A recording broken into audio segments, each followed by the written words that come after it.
Qualifying for the Japanese Grand Prix is over, and in somewhat of a major shock, it is Max Verstappen who is on pole position as McLaren dominates all the way until Q3, where both drivers make mistakes. And in today's video, I'm going to be taking a look at the data and doing a data analysis from qualifying. If you enjoyed the video, then please hit the like button and subscribe for more F1 content. Now, let's get into the video. As usual, I'll be talking about the top teams later on, so please do stick around for that. Yep, qualifying is over, and thankfully there was only one red flag for a grass fire, which shouldn't be an issue for the Grand Prix, given the rain that is expected overnight. The pace in today's qualifying was very hot, and we saw a huge surprise with Max Verstappen taking pole position. But how did the times change during the session? Well, let's take a look at all of the lap times set by Verstappen today. There looked to be a slightly larger than usual amount of circuit evolution. But how did this look on track? Well, let's compare the first time set by Verstappen and compare it to his pole position lap time to see how things changed. And when you look at these two laps, you can really see how Max's confidence increased and how the grip also increased during the session. Through the S-bends, Max carried only about 3 or 4 km per hour more speed between the start of Q1 and the end of Q3, but through this section alone, Verstappen is about 3/10 up. The main areas though where Max makes up time is on the run into Degner 2 here, where Max launches the car in during Q3. Then, going to the tight hairpin, Max gains another 0.2 of a second as he can get the car turned perfectly, and then on the run into Spoon Corner. Through Spoon, Max is much later on the brakes and carries about 10 km per hour more minimum apex speed, and carries that advantage all the way from the exit of Spoon, on the run down the straight, and way through 130R. Then on the run into the Casio Triangle chicane, Max again gets a much tidier run, and Max ends up improving by a pretty large 1.4 seconds, which is very impressive, and he clinches pole position from the Mclaren drivers, which really should have been the cars to take it, which you will see later on when I compare Verstappen to both Piastri and Norris. So we've seen how the times improved during qualifying, but what about the top speeds that each team was able to reach, and what can we see here? Well, what we can see here is that there has been a large change from Friday. Friday practice saw the majority of drivers reaching over 330 km per hour, but today the top speed was only 326 km per hour, which was achieved by both Ferrari and Mercedes. McLaren and Haas were the two slowest cars in a straight line, only reaching 320 km per hour, whereas Red Bull reached 325 km per hour. For McLaren, this lack of top speed is really going to hurt them, especially as now they need to overtake a Red Bull, and that is the Red Bull of Max Verstappen, not Yuki Tsunoda, and overtaking Max is never an easy task at the best of times, but now they have 5 km per hour less top speed. Seeing as everyone is slower in a straight line, I do wonder if they have increased the amount of downforce today, anticipating the chance of rain for the Grand Prix, which still looks like it could happen. For Racing Bulls then, they can be satisfied with qualifying, as Isaac Hadjar was the top midfield driver today, finding himself in 7th place for the Grand Prix, and he is ahead of the Ferrari driver of Lewis Hamilton. Liam Lawson can also be happy with qualifying, as he qualified higher than he ever would have in the Red Bull car, and he also beat Yuki Tsunoda, which for him is a big positive. For Hadjar then, let's compare his lap to Lewis Hamilton's to see how he just beat a 7-time world champion. And when you look at the two laps, it looks as though Hamilton particularly makes an error at the end of the S section before Dunlop, as Hadjar carries a fair bit more speed through there. But the area where it looks like things come undone for Lewis is at the exit of Degner 2 on the run to the hairpin, as Hadjar is definitely faster through there, and he carries that advantage all the way until the final chicane, where it looks as though Hamilton launches a car into the chicane and he was faster. But he compromised his exit just a little bit compared to Isaac.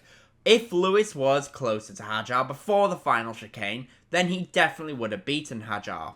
For Racing Bulls though, this is a great opportunity for them to try and score some points in the Grand Prix. But as ever, they need to get the strategy right, which is something that Racing Bulls, for some reason, still manage to get horribly wrong. I just want to say if you are enjoying the video so far, then I would really appreciate it if you hit the like button and subscribe for more F1 content. Now though, let's get back to the video and let's talk about Ferrari.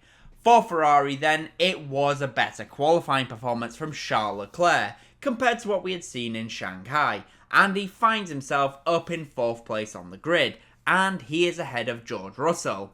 As I mentioned earlier, Lewis Hamilton had a tricky session, and he is starting the race from 8th place. But why is there a big gap between them? Well, let's compare the 2 lap times. When you compare the 2 laps, it honestly looks like what I mentioned earlier. Hamilton didn't get a great run through the S section. Sector 1 looked pretty tricky for Ferrari, and you could see that with Leclerc as well until this final run. In the last run, Leclerc finally hooked up the first sector, and he gained 0.2 of a second pretty much on his teammates in those fast flowing corners. What you can also see is what I talked about earlier when it came to the Casio Triangle chicane. Hamilton launched the car into the chicane and gained a massive amount of time on teammate Leclerc, but Charles Leclerc got a much better exit, and Leclerc with the better exit gained more time than he lost by being a little bit cautious, and in the end it was a 0.3 gap between the two. In the race, I expect that we will see a strong race from Charles Leclerc, but to be honest, I don't think he will keep George Russell behind him, as I do think the Mercedes is just a little bit better of a race car. For Red Bull then, it was pole position from out of nowhere for Max Verstappen, as he took full advantage of what was frankly a McLaren bottle job. All through practice and qualifying until Q3, McLaren were the team in control. But when it mattered the most, they made mistakes, which is something I think I said in China, in Australia, and also several times last year. It should be both McLarens on the front row, but it is not, and you will see how they bottled it. Firstly, let's compare the times of Verstappen to Oscar Piastri, and when you look at these 2 laps, you can see that Piastri really made a mistake in the S corners, which cost him 0.3 of a second to Verstappen, but look at the rest of the lap. Piastri is faster than Max everywhere else, and he claws back the 0.3 through Sector 2 and Sector 3. If Piastri didn't make a mistake in the S corners, he would have beaten Max by a considerable margin. And, well, it has to be said, it's no fault to Max Verstappen. He is extracting every ounce of performance, but the Red Bull car is just not as good as the McLaren car, and, well, he's still on pole, and he fully earned his very first pole position of the season. For Mercedes then, it is Russell in P5 and Kimi Antonelli in P6, which is much better from Kimi, but it has to be said, Russell, like the McLaren drivers, made an error during qualifying, but he still beat Antonelli. When you compare the 2 laps, you can see where Russell makes an error. It's on the exit of turn 2. Antonelli does carry a bit more speed, but then going into the S section, you can really see where Russell immediately claws back the time by carrying more speed. And going into the hairpin as well, Russell is much later on the brakes and gains a bunch of time on Kimi Antonelli. But Kimi does get a better exit. Then heading through Spoon, Russell gets a slightly better run, giving him the edge all the way through 130R. Between them, there is 0.2 of a second, which is definitely closer from Antonelli, but there is still work to be done. If the race is wet, then I can see Mercedes having a very solid race, but if it is dry, then I do wonder how Antonelli will get on, given his race pace did lack a little bit in Shanghai. Finally, for McLaren, as I mentioned earlier, they threw away a front row lockout and pole position. I already looked at how Piastri was faster than Verstappen through the lap, but made a mistake in Sector 1. But now, let's look at Lando Norris, and, well, how he lost out to Max. When you look at this lap, Verstappen again was faster in Sector 1, but look at how much time Norris claws back through Sector 2, and on the exit of Spoon. On the exit of Spoon, Norris gets an incredible run and carries that all the way down the straight and through 130R. At this point, he is quite a bit up on Verstappen, but then going into the final chicane, Norris brakes too early compared to Max and went from being 0.2 up to a 1/10.5 down. He did get a better run to the line, but it was not enough, and away went pole position. In the Grand Prix, McLaren should beat Max and Red Bull, as the car is a better car. But if it is wet and it does rain, then Max Verstappen could be brought back into the race. But even so, I still expect that McLaren should recover from throwing away pole position. So, what are my final predictions for the Japanese Grand Prix? Well, these are going to be based on it being a dry race instead of a wet race. In P5, I'm going to go for Charles Leclerc in the Ferrari. P4 will be George Russell in the Mercedes. P3 will be Max Verstappen in the Red Bull. P2 will be Oscar Piastri.